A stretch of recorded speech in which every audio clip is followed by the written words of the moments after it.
చెప్పింది విను. అసలు మీరు ఊహించుకోగలరా? తెలంగాణ, ఆంధ్ర, తమిళనాడు, కర్ణాటక కలిసి ఒక పాకిస్తాన్ లాంటి ముస్లిం దేశంగా ఉండుంటే మన ఇండియా పరిస్థితి ఏమైపోయి ఉండేదని.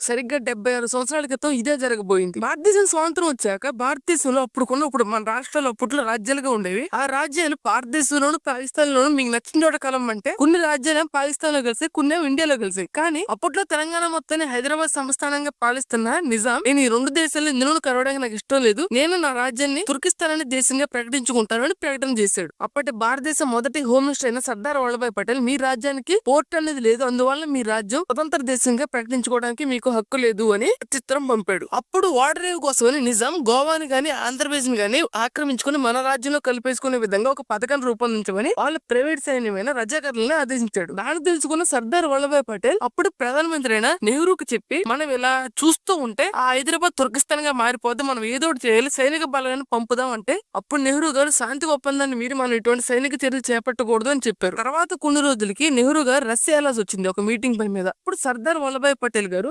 భారతదేశ యాక్టింగ్ ప్రైమ్ మినిస్టర్ గా మారారు. అప్పుడు సైన్యాన్ని ఆదేశించి హైదరాబాద్ సంస్థానాన్ని ఎలాగైనా సరే మన భారతదేశంలో కలిపేయమని ఆదేశించాడు. ఈ ఆపరేషన్ సరిగ్గా 4 రోజులు జరిగింది. దీన్ని ఆపరేషన్ పోలో అంటారు. ఈ ఆపరేషన్ తర్వాత సర్దార్ వల్లభాయ్ పటేల్ గారికి భారతదేశ ఉక్కు మనిషి అనే బిరుదు వచ్చింది. అప్పుడు ఆయన అలా చేయకపోతే హైదరాబాద్ లో పుట్టిన తుర్కిస్తాన్ అనే క్యాన్సర్ మొత్తం భారతదేశాన్ని మొత్తాన్ని సర్వనాశనం చేసి ఉండేది. దీని మీద మొన్న ఈ మధ్య మన తెలుగులో రజాకర్ అనే మూవీ వచ్చింది. అది చూస్తే మీకు ఇంకా బాగా అర్థమైంది. నేను చెప్పిన ఈ ఇన్ఫర్మేషన్ మీకు ఏమైనా నాలెడ్జబుల్ గా అనిపిస్తేనే నాకు సబ్స్క్రైబ్ చేసుకోండి ప్లీజ్.